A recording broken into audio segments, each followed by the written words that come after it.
Vou começar me apresentando, já fixei aqui o tema. Para quem não me conhece, eu me chamo Francesca, eu sou gastrônoma. Oi, Gilda, tudo bem? Sou formada em gastronomia pela UFRJ, me especializei em bebidas, trabalhei com cerveja durante um tempo, já trabalhei com coquetelaria diretamente como embaixadora de marca, já fui cozinheira, tudo que eu podia fazer nesse meio eu já fiz um pouquinho. E agora eu sou professora de uma escola de coquetelaria no Rio de Janeiro, né, chamada Bar School. Então, lá a gente dá algumas aulas, entre elas a de gin, que é a aula que eu mais gosto de dar, porque eu acho uma bebida fantástica, né? Eu acho uma bebida complexa, um destilado realmente que a gente tem muito a aprender sempre. A gente tem agora, inclusive, diversos gins nacionais, né, que têm se destacado muito, e eu vou falar um pouquinho mais deles lá para o final da live, tá bom? Mas então, gente, o gin, né, eu queria saber de vocês se vocês conhecem alguma marca de gin, qual a experiência de vocês com gin. Se puderem, mandem aí nos comentários para a gente poder trocar uma ideia, tá? Para poder iniciar essa nossa conversa. Para quem não sabe, gente, o gin é uma bebida destilada, certo? Que tem como principal característica o zimbro, certo? Então, pela nossa legislação, o gin ele tem que ter entre 35% e 54% de álcool, tá? 54% é o limite que a nossa legislação permite, tá? Ó, a Gilda falou ali Tanqueray, falaram ali Olivore, gin, bacana. Continua enviando. Então, assim, a gente tem essa bebida que tem entre 35% e 54% de álcool, tá? E, pela nossa legislação, e tem a presença de zimbro. Ela deve ser feita com o quê? Com álcool neutro de cereais ou qualquer outro produto de origem agrícola, ok? Então, você pode fazer um gin com álcool oriundo de uvas, você pode fazer um gin com álcool oriundo de cana, portanto que esse álcool seja de origem agrícola, tá? Um álcool potável neutro de origem agrícola, beleza? Então, a gente precisa ter o zimbro e a predominância do zimbro no aspecto aromático, ok? E podem ser adicionados outros ingredientes aromáticos, tá? O Amazone, Torquay, Vitória Régia, são bem bacanas esses bons gins nacionais. Adoro o Amazone, Vitória Régia, bem específico. Ive eu acho um gin fantástico também. O interessante é isso, que vocês vão pegar esses gins, né, brasileiros, vão colocar numa degustação e vão perceber que eles são completamente diferentes um do outro, mesmo com essa característica do zinco. Mas enfim, gente, falar um pouquinho primeiramente sobre história, tá? Eu acho interessante a gente falar um pouco sobre história para entender o que é esse produto e de onde ele surgiu, certo? Não foi do nada que a gente começou a ver as prateleiras cheias de London Dry Gin, certo? Então, esse estilo de gin bem específico que surgiu na Inglaterra não foi onde tudo começou, né? Onde tudo começou? Como é que a gente pode dizer? Assim, a gente está falando aqui basicamente de um álcool, né? Um álcool destilado com adição de zimbro. O zimbro, gente, ele era muito utilizado por diversos fatores, dentre eles o fato dele ser um ótimo anti-inflamatório, ele auxiliar também com aspectos diuréticos, então ele era utilizado de uma forma medicinal, como diversas outras bebidas e diversos outros ingredientes e especiarias que a gente conhece, certo? Então o que se fazia antigamente? Se utilizava o zimbro para fazer o quê? Para infusionar em álcool, certo? Normalmente, inicialmente era um álcool oriundo de uvas e posteriormente se começou a produzir um álcool neutro com outros tipos de ingredientes, como por exemplo os grãos, ok? Então, vamos lá. A gente tem o zimbro como uma figura principal dessa bebida. O gin ele não surgiu de forma independente, ele foi influenciado por um primo dele, digamos assim, que é o Genever, certo? Então, a nossa história não começa na Inglaterra, não começa no Brasil. A nossa história começa na Holanda. O que acontecia na Holanda e nos Países Baixos? Se produzia esse produto, né, infusionado com zimbro de forma medicinal, tá? Então, nada de recreativo até o momento, era completamente medicinal. E a nossa história começa na Holanda, que na época era uma grande potência no mundo, certo? E começa também pela parte que a gente fala sobre a primeira destilaria, né? Primeira marca, né, de destilaria do mundo, que é a Bols, em 1575.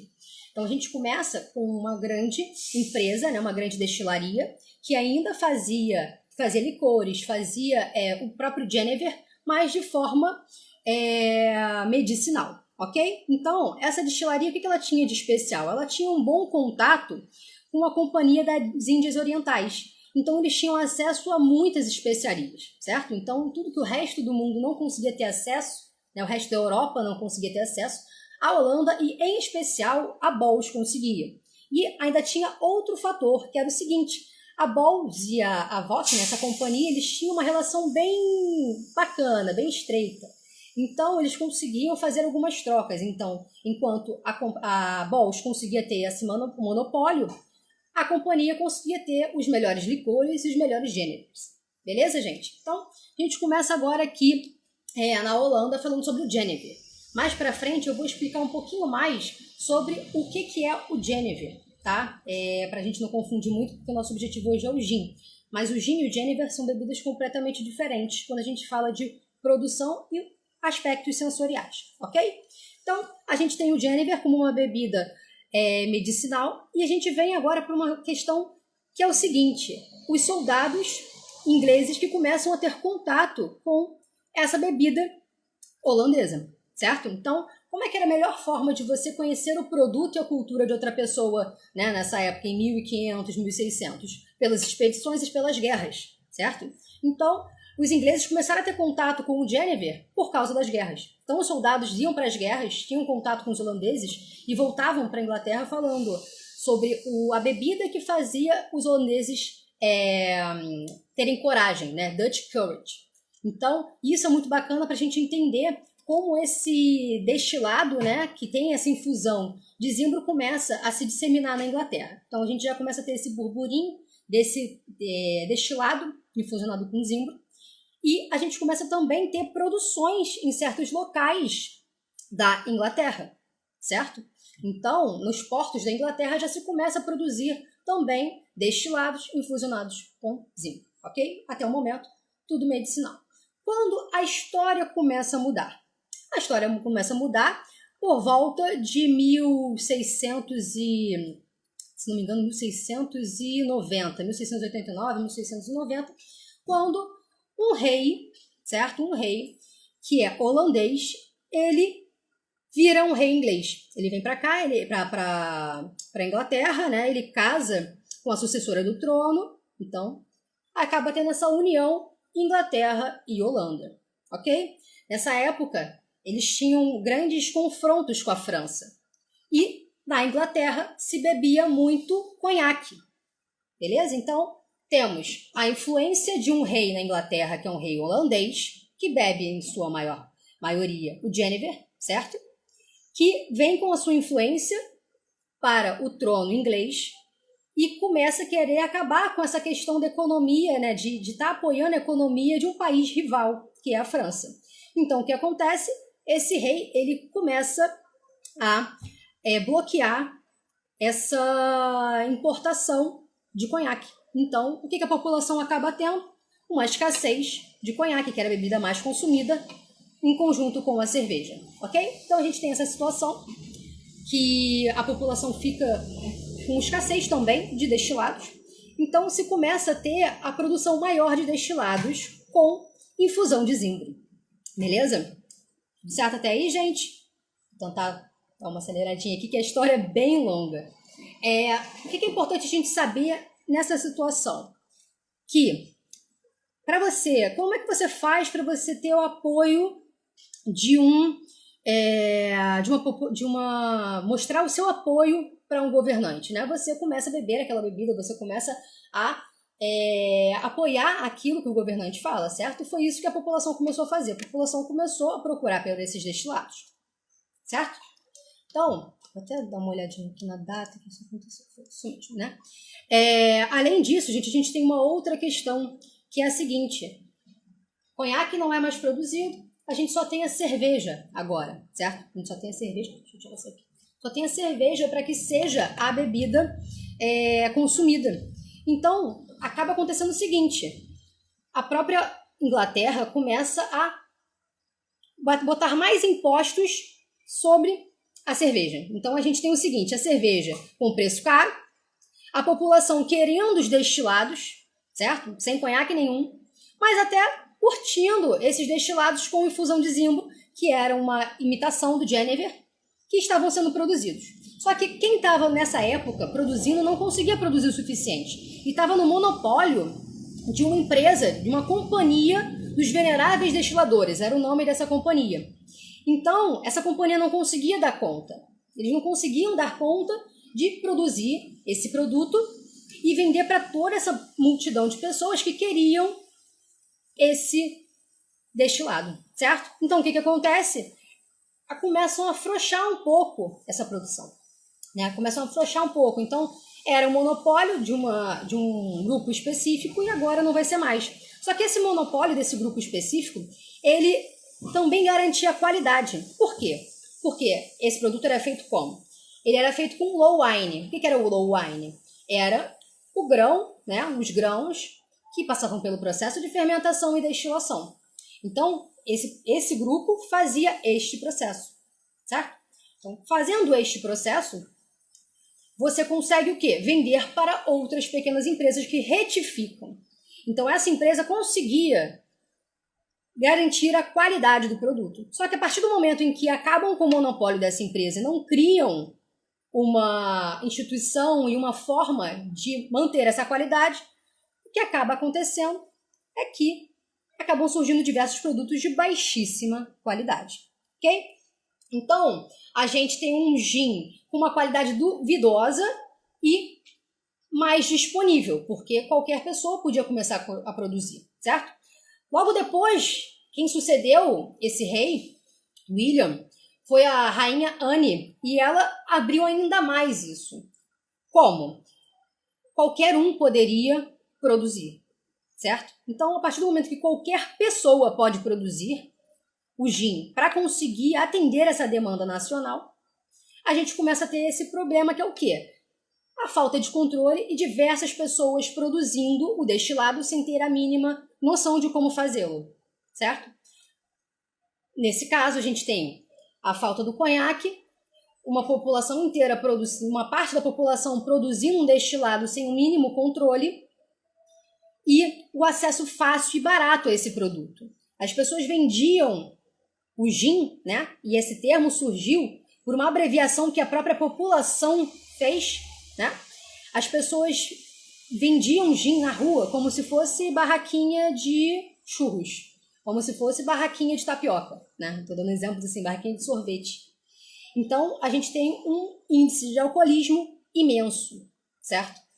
Com isso, o que acontece? A gente tem uma população completamente bêbada, certo? Então, a gente entra numa era chamada Gin Crazy, isso em 1720. 1720 a 1751, a gente tem 8 atos para tentar travar essa epidemia, né, que a gente pode chamar de uma epidemia de alcoolismo que se instalou em Londres. Tá? São 8 Gin Acts. Eles começaram como? Começaram tentando aumentar imposto, tentaram mudar a legislação, e eles não conseguiam travar o alcoolismo. As pessoas bebiam cada vez mais, certo? Chegava um ponto, eu não vou citar todos os 8 Gin Acts, senão a gente não vai embora daqui hoje, mas chegou um ponto de terem informantes, certo? Do parlamento, chamarem informantes, pessoas comuns, uma milícia, para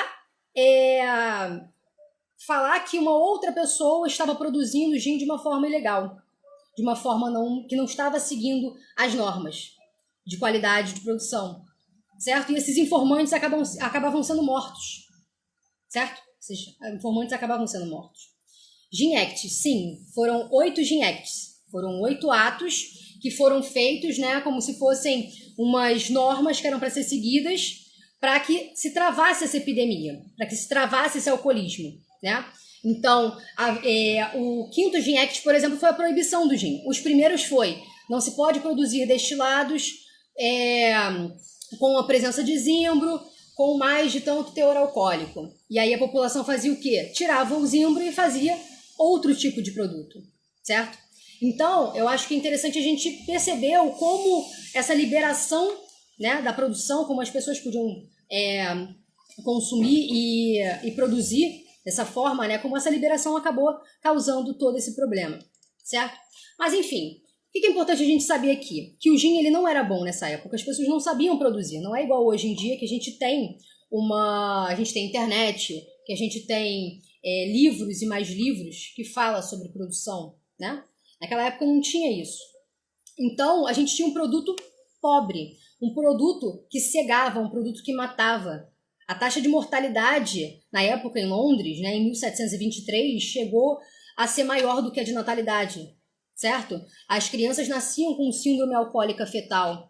Então, era um momento muito complicado por causa dessa questão, desse descontrole, certo? Que só acabou depois de diversos atos, né, que o governo tentou implantar para adicionar alguns impostos que segurassem toda essa produção, certo? Então, foi mais ou menos isso que aconteceu e foi mais ou menos nessa época, né? Na verdade, foi 50 anos depois que a gente começa a falar do primeiro estilo de gin que surgiu, né? Nesse meio tempo a gente teve diversos altos e baixos, como por exemplo em 1760 a proibição 1757 a proibição da destilação de grãos completa por causa de uma colheita que não deu certo e depois uma liberação novamente, né? Então a gente começa a ter esse tipo de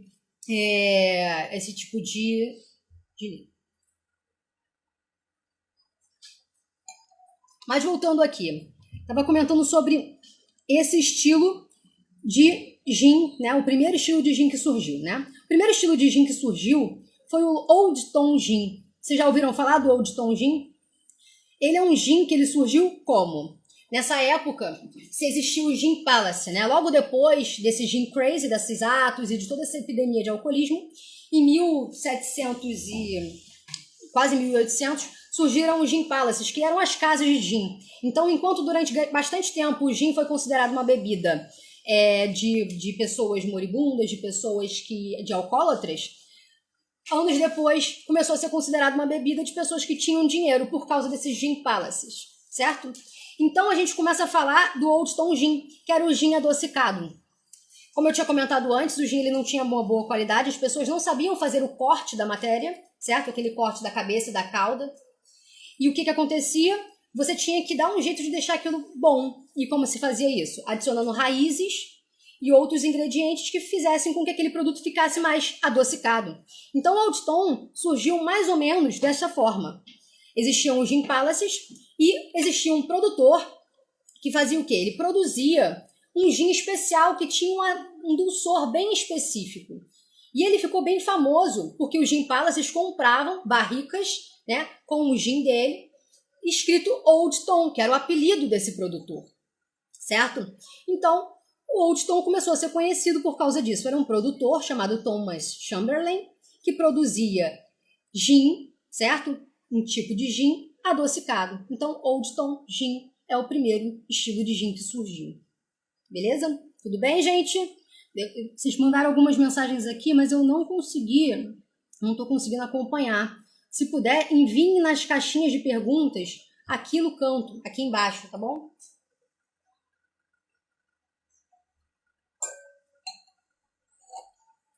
Então, vamos lá. Como a gente chega no London Dry Gin? O London Dry Gin, gente, é o gin que surgiu depois da criação do destilador de coluna.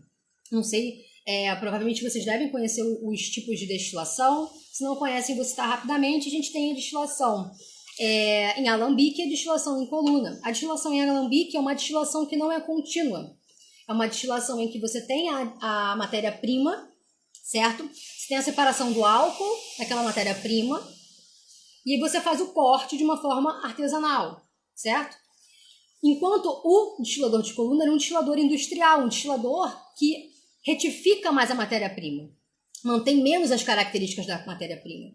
Então, por isso que existem diversos produtos que são feitos em destiladores de alambique, certo? Para manter as características da matéria-prima, e outros que são feitos em destiladores de coluna, por uma questão de rentabilidade e também de retificação. Você consegue retificar mais aquele produto. Então, antes a gente não tinha esse destilador. Os ingleses não tinham esse destilador. Eles tinham um destilador artesanal, o alambique artesanal, e não conseguiam fazer aquele corte perfeitamente e tinham que adicionar açúcar naquele produto, de alguma forma, nem que fosse por meio de raízes, certo? Então, inicialmente começou com raiz de angélica e alcaçuz, principalmente alcaçuz, e depois começou-se a utilizar o açúcar, certo? Então, o London Dry surge por volta de 1830, 1835, por causa do destilador de coluna. Porque a partir desse momento, a gente começa a conseguir retificar esse produto, né? A gente começa a retificar esse produto. Então, retificando esse produto, a gente não precisa mais adicionar açúcar naquele produto. Porque a gente agora tem um produto limpo, neutro, ok? Então, o London Dry surge desta forma. A gente tem um produto, um álcool neutro, com infusão de zimbro e outros botânicos, ok? Então, Old Stone Gin, o gin que a gente começou, que se iniciou, o gin adoçado, London Dry Gin, um gin seco, certo? Um gin considerado realmente um gin em inglês. E depois a gente tem a criação de outros estilos de gin, ok? Deixa eu ver aqui, vocês fizeram algumas perguntas. Enquanto... Ok, gente? Tá sem caixa de perguntas? Que estranho. Muito estranho. Aqui pra mim tá aparecendo, não tá aparecendo a caixa de perguntas. Muito estranho, gente. Eu vou tentar dar uma olhadinha aqui depois, mais pra cima, nos comentários. Os ingleses compravam... Eu acho que os ingleses compravam zimbro em Firenze. Olha, eu não tenho certeza, tá? Se os ingleses compravam zimbro em Firenze. Isso aí realmente eu não tenho certeza. Eu sei que a Itália, sim, é uma grande produtora de zimbro. Mas não sei dizer se os ingleses compravam especificamente da Itália. Então, zimbro... Aqui também não está. Gente, eu vou tentar acompanhar aqui nos comentários para conseguir responder as perguntas, tá bom? Então, vamos lá.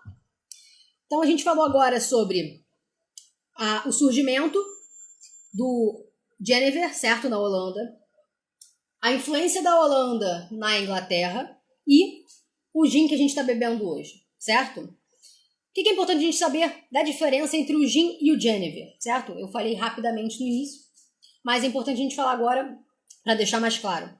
O Genever é uma bebida que tem um sabor mais intenso da matéria-prima inicial, certo? Então, a gente tem uma blendagem de uma parte de malt wine, que é aquele destilado de malt wine, que é aquele destilado de cereais, certo? E a gente tem o malt wine, que é o destilado de cereais, e uma outra parcela de um destilado neutro com infusão de zimbro, certo? Então a gente tem uma blendagem. É diferente do gin. Porque nesse caso, a gente tem o Genever como uma bebida que tem as características de um destilado de grãos e a de uma bebida retificada com zimbro. São duas bebidas, uma mesma só. E o Genever, inclusive, ainda pode ser envelhecido. No Brasil, o gin nem pode ser envelhecido. Em alguns outros países, sim.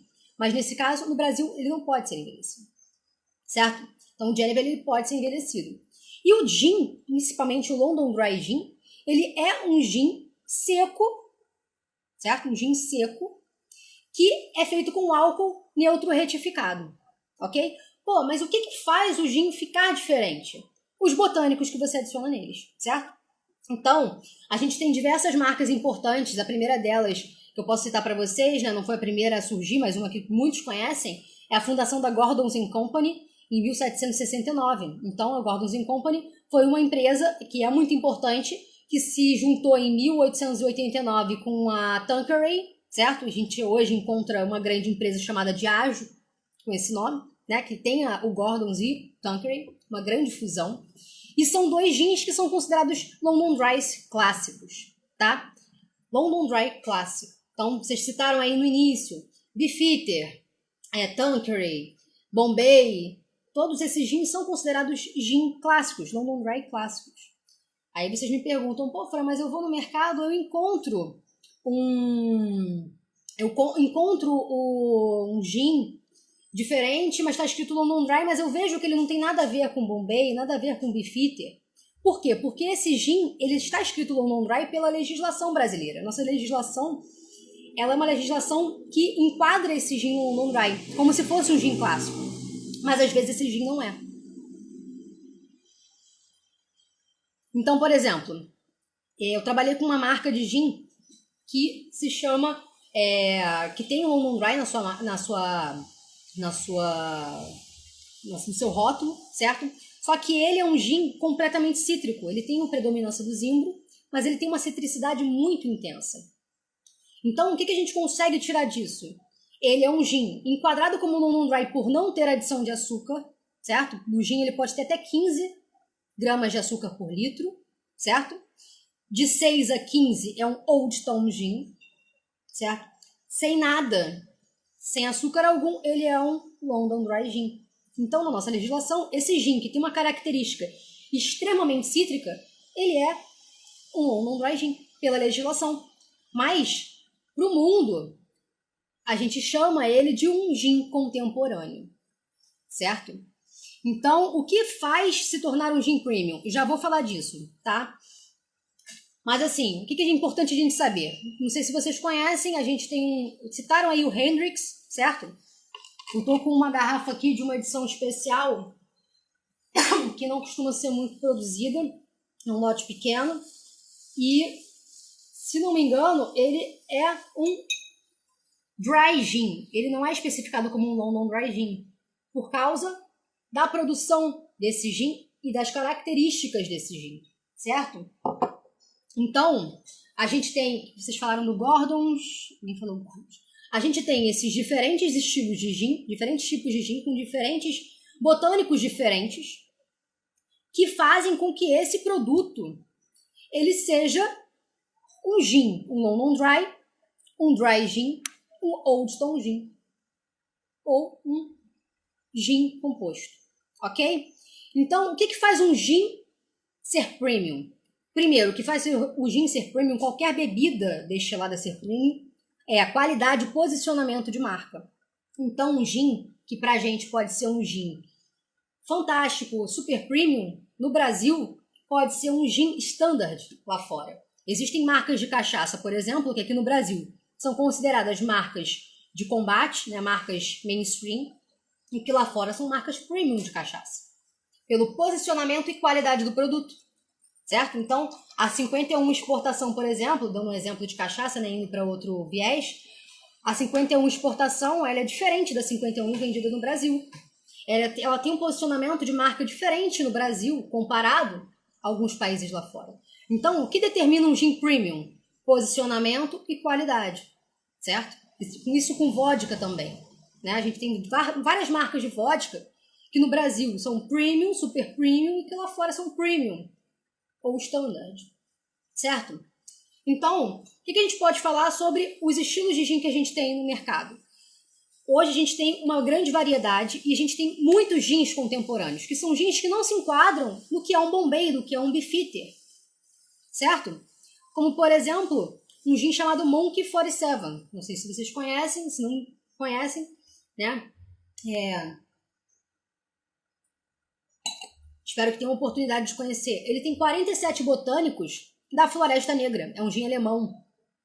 Como é que você vai chamar um gin alemão que tem 47 botânicos diferentes, um deles é o zimbro, de um London Dry Gin? Não, ele é um gin alemão, certo? E por não ter uma denominação de origem, o destilado gin, a gente aqui no Brasil utiliza pacová, a gente aqui no Brasil utiliza cupuaçu, a gente utiliza caju, produtos brasileiros para fazer gins brasileiros, porque não tem denominação de origem. Então, o nosso gin ele pode ser diferente, seguindo a legislação e tendo o zimbro, certo?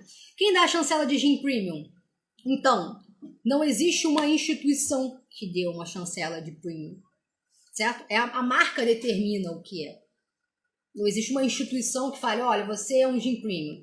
Existe na nossa legislação como deve ser aquele destilado. Exatamente, Joseph. Quem dá a chancela é o mercado, certo? Então hoje, por exemplo, digamos que eu vou lançar esse gin aqui. Ele é um gin super especial, ele é uma novidade no mercado. Eu fiz uma propaganda enorme, um marketing, a minha garrafa desse gin, né? A garrafa desse gin, ele é uma garrafa especial, tá escrito Hendrick's aqui, certo? Tem todo um porquê por trás, tem o preço disso aqui. Isso aqui não é barato. Eu vou dar um exemplo simples com um destilado que eu trabalhei. Vou responder isso também. Achei ótima pergunta, Janete. Achei ótimo, tá? Conheço o Monk, acho ele considerado premium. Sim, na verdade, no Brasil ele é considerado super premium. No Brasil. Ele no Brasil é considerado super premium, tá? Enquanto o Tanqueray, por exemplo, eu vou dar um exemplo simples. O Tanqueray, gente, é um gin que há pouco tempo atrás era pouco acessível. Hoje você compra o Tanqueray a R$75 no mercado. Ele já é um gin mais acessível. O Gordon's é só R$15 abaixo dele. O Gordon's é considerado um gin de combate. Então, o Tanqueray, daqui a pouco, ele não vai ser mais considerado um gin super premium.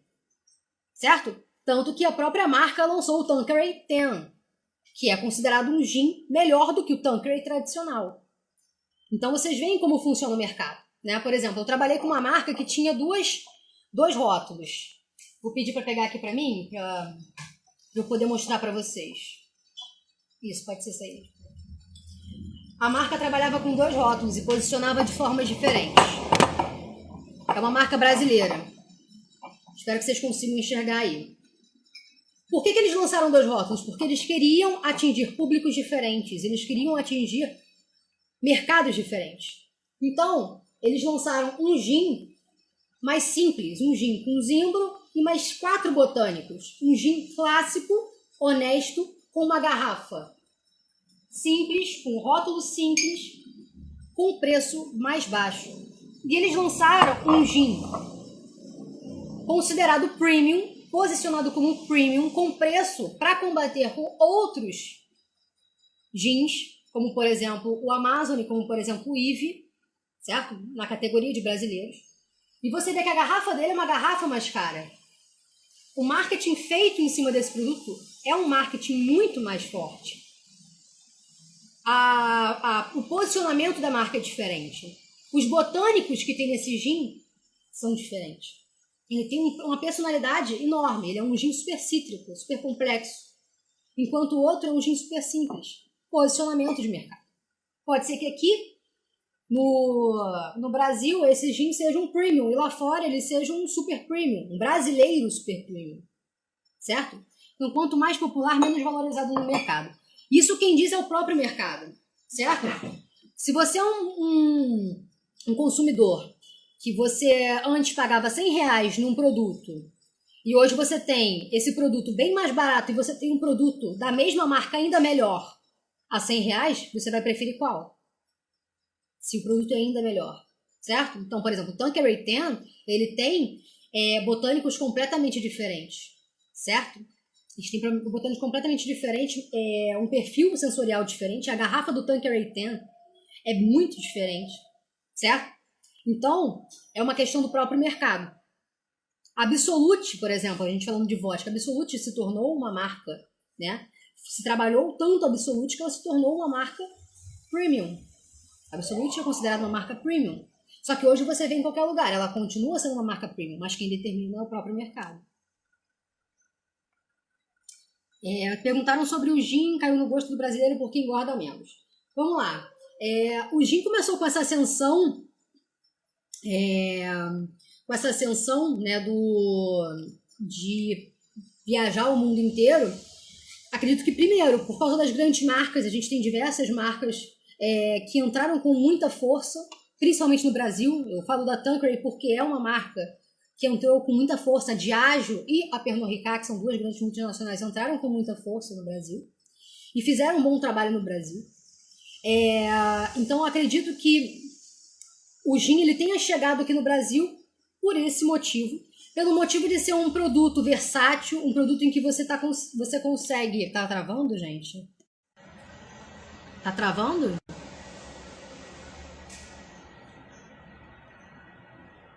Não tá travando não, ok. É um produto versátil, é um produto em que você consegue fazer um coquetel simples, que você às vezes não consegue fazer com outro. Um gin tônica, por exemplo. O gin tônica é um coquetel fácil de fazer. É gin e água tônica. Então, o brasileiro começou a pegar gosto por esse tipo de coquetel, um coquetel refrescante, um coquetel simples, certo? Então, isso foi muito importante. A questão de ser calórico ou não, eu não sou nutricionista para dizer, mas eu acho que tem muito a ver com o que você combina o gin. O gin é uma bebida destilada, engorda, como a cachaça, como a vodka. Engorda, sim, tem calorias, não é que engorde, né? Tem calorias. Mas o que acompanha, né, o gin? Se for uma lata de tônica, meia lata de tônica, que você coloca normalmente no gin tônica, você está adicionando ali 60 calorias. Se juntar com o do gin, você tem numa taça menos de 170 calorias. Então, pode ser considerado bom, uma boa quantidade de calorias para uma bebida alcoólica em que você não bebe mais de 5 taças. Mais de 5 taças de gin tônica é meio complicado. Mas o que faz a bebida, né, o destilado, ficar calórico é o que vem com ele também. E a quantidade que você bebe. Como a cachaça. Ah, a cachaça engorda. Não, a cachaça não engorda. O que engorda é você beber 10 caipirinhas cheias de açúcar. Joseph citou aqui, né? Tônica se for diet, menos ainda. Eu cheguei a trabalhar com essa empresa de destilados, né, com essa empresa de gin, e a gente fazia muito evento em campeonato de crossfit. E o pessoal pedia pela tônica diet. Exatamente por causa dessa combinação, né? Aí a questão sensorial acaba complicando até um pouco.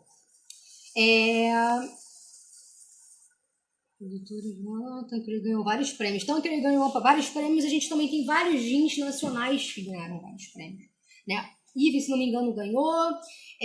A Amazon já ganhou 2 prêmios fora do país. Então, são gins que estão sendo reconhecidos internacionalmente. São produtos que não são... têm personalidade. São produtos que têm qualidade, né? Então, hoje você encontra no mercado, na mesma prateleira do Tanqueray, do Bombay, de todos esses gins clássicos que têm a predominância do Zimbro, você encontra também os gins brasileiros, com personalidade brasileira, certo? Com o aroma de caju, com o aroma, às vezes, de aromas mais de especiarias. O Ive, por exemplo, que citaram aí, é um gin nacional fantástico. Um gin que está entrando agora com um posicionamento de valorizar os biomas brasileiros. Então, eles criaram uma linha para valorizar cada tipo de bioma brasileiro. E isso é muito reconhecido lá fora. E falta a gente reconhecer um pouco aqui no Brasil também, né? Na degustação que você observa do Tanqueray normal e do Tanqueray 10. Eu acho o Tanqueray 10 é uma questão pessoal, tá? Eu acho o Tanqueray 10, ele tem uma complexidade bacana. Inclusive, ele é mais alcoólico do que os brasileiros, né? Ele tem 47,5% de álcool. Os gins brasileiros costumam ter aproximadamente 44, 42%. Mas comparado ao Tanqueray 10, eu acho o Tanqueray 10 muito mais complexo. Ele tem uma complexidade de citricidade maior no Tanqueray 10. E no Tanqueray tradicional, né, eu sinto um pouco de aroma mineral. Na minha opinião, eu não acho esse aroma mineral muito bacana, certo? Eu acho o Tanqueray 10 muito mais rico no sensorial, na complexidade de aromas do que o tradicional, tá? Mas aí é uma questão de sentar realmente, analisar as duas taças, isso eu digo para vocês, né? E fazer um comparativo de vocês, certo? Conheço um gin que tem 47% de álcool, água, açúcar, metanoliza. Isso, exatamente. Por exemplo, a gente tem esse gin que eu mostrei para vocês. Esse gin aqui tem 42% de álcool. Normalmente, esses gins clássicos, eles têm 47%. Quanto mais alcoólico, naturalmente, mais calórico. Qual é a questão que a gente tem que entender aqui? É que não necessariamente, se o seu coquetel ele vai 50 ml de gin nacional, ele vai 50 ml de gin internacional, um gin que tem 47% de álcool, certo? Uma marca muito conhecida no Brasil, chamada Amazon, lançou agora um gin chamado Rio Negro. Ele é um gin que tem 52% de álcool. O Amazon tradicional tem 42% de álcool. certo? Então, enquanto a Amazônia tradicional tem 42, o Rio Negro tem 52. É muito maior.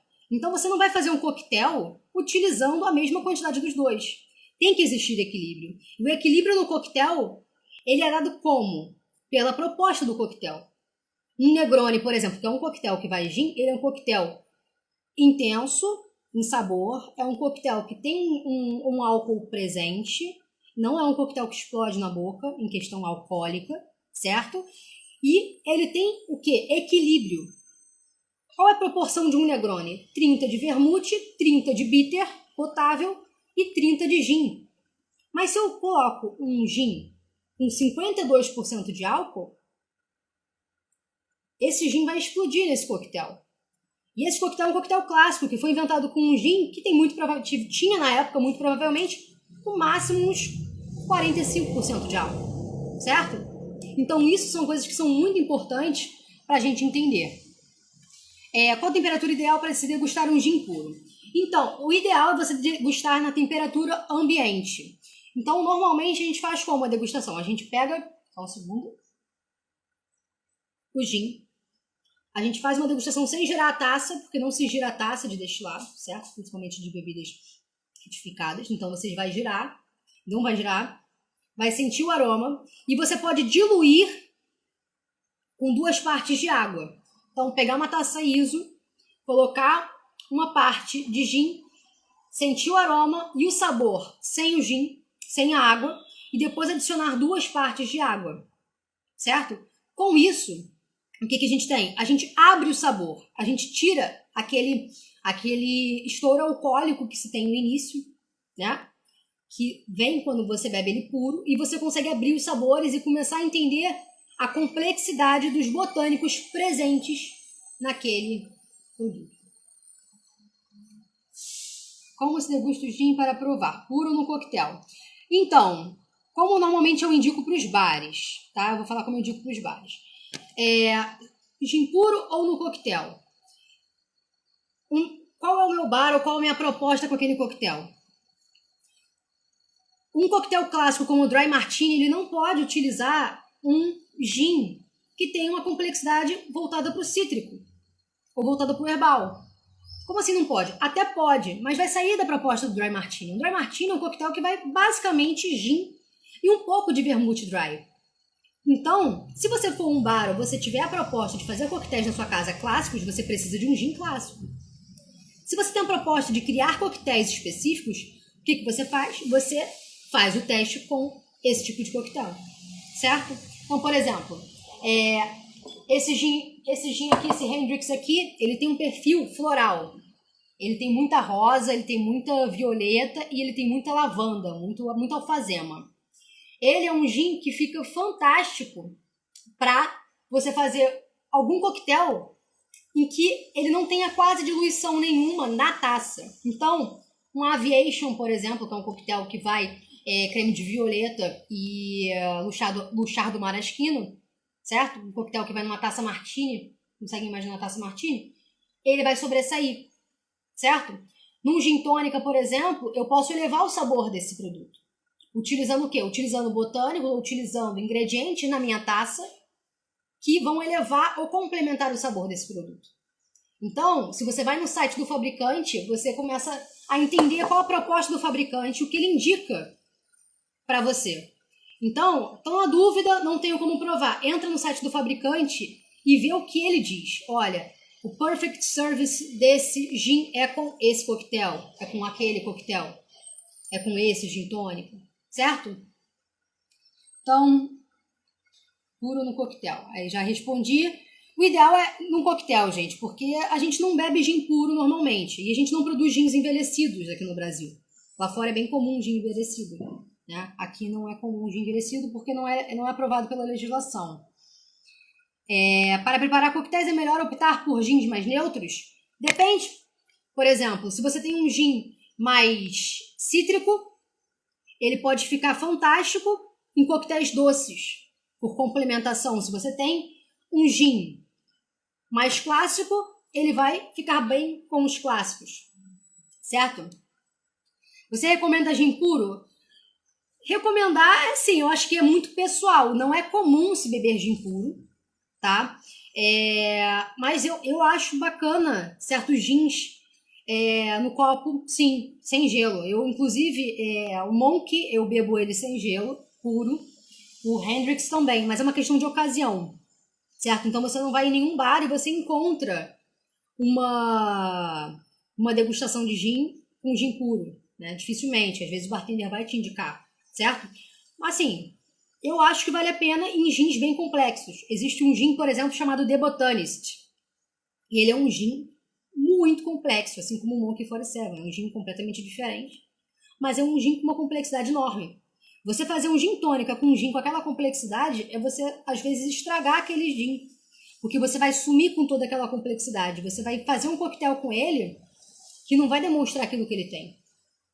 Por exemplo, se você faz um White Lady, que é um coquetel que você utiliza um triple sec, né, um licor de laranja, e você utiliza e bate esse coquetel com suco de limão e o próprio gin, uma clara de ovo, por exemplo, você tem um coquetel concentrado, com o sabor do gin concentrado, certo? Ih, gente, foi bem rápido aqui a nossa conversa. Eu vou ver se tem mais alguma dúvida aqui. O que você acha de gins saborizados? Eu acho que eles têm bastante espaço, é um mercado que está realmente tá crescendo, né? Principalmente dos gins coloridos, né? Dos gins que tem alteração de cor, né? Eu acho que a vodka, na verdade, tem corrido atrás do que perdeu, então a gente tem visto mais vodkas aromatizadas agora, certo? Esse gin especificamente, eu acho um gin bacana, mas é um gin difícil de trabalhar. Esses gins especificamente, que são mais adocicados, eles são mais difíceis de trabalhar quando você não entende bem do produto, certo? Então, vai muito da sua proposta, né? Eu vou colocar aqui, gente, o meu Instagram para quem tiver alguma dúvida, porque a nossa conversa foi muito rápida. E quem tiver qualquer dúvida pode entrar em contato comigo pelo meu Instagram.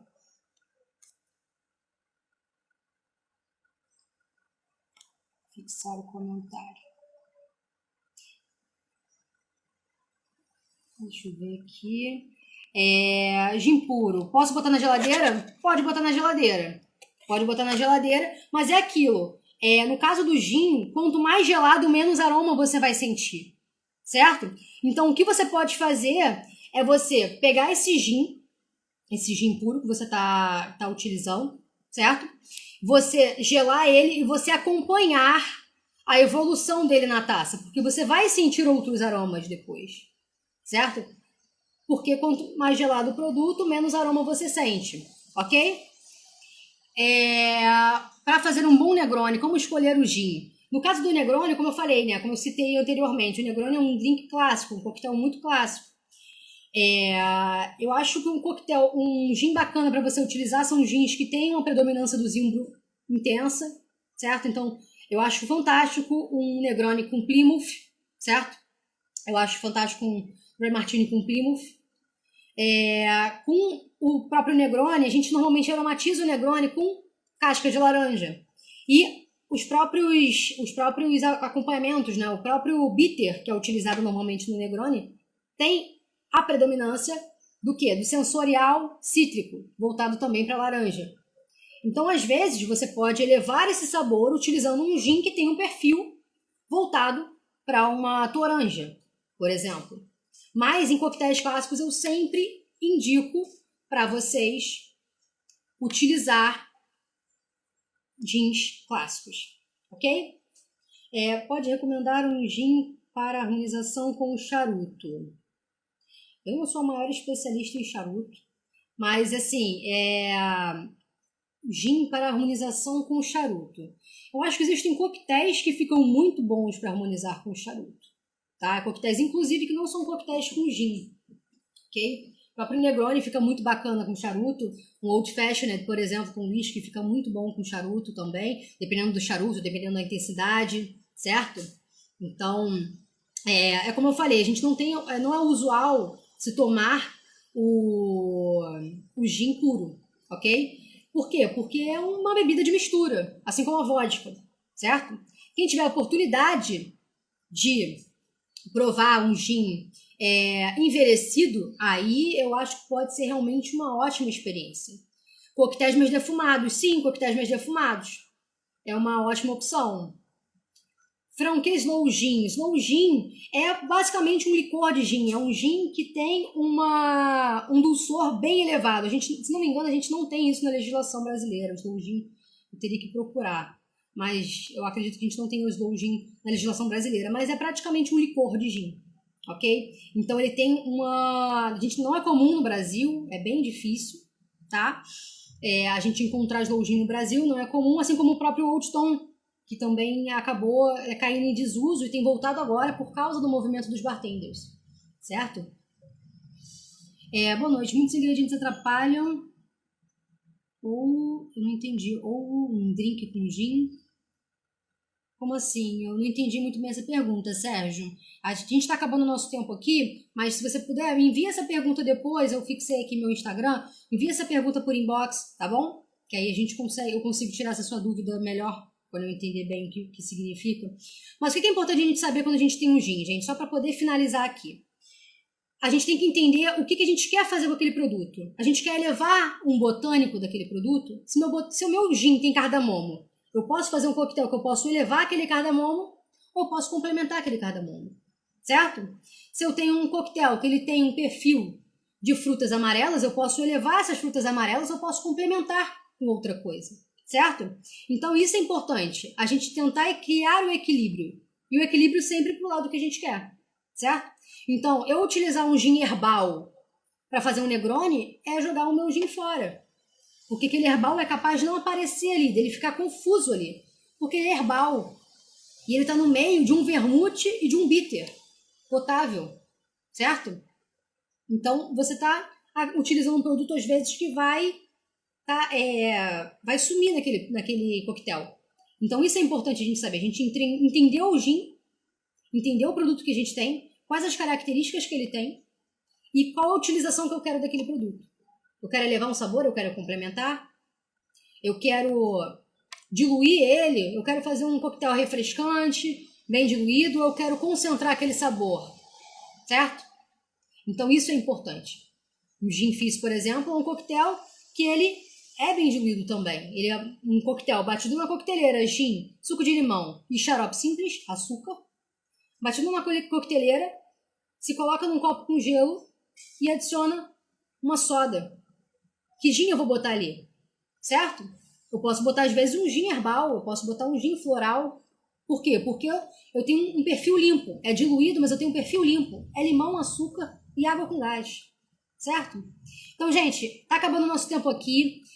Agradeço muito a presença de todos vocês. Peço desculpas aí pela caixa de perguntas. Aqui para mim tá aparecendo, mas infelizmente não apareceu para vocês. Ficou um pouco complicado acompanhar aqui todas as perguntas ao longo da live, mas espero que vocês tenham gostado, que tenham entendido um pouquinho do que é esse mundo do gin e que se sintam mais inspirados aí em conhecer um pouco mais dos gins clássicos, dos gins contemporâneos que a gente tem no mercado e principalmente dos gins brasileiros, que são gins fantásticos que merecem muito a nossa atenção também, tá? Então, gente, muito obrigado por tudo e até a próxima. E muito obrigado, ABS, pela oportunidade também. Até mais!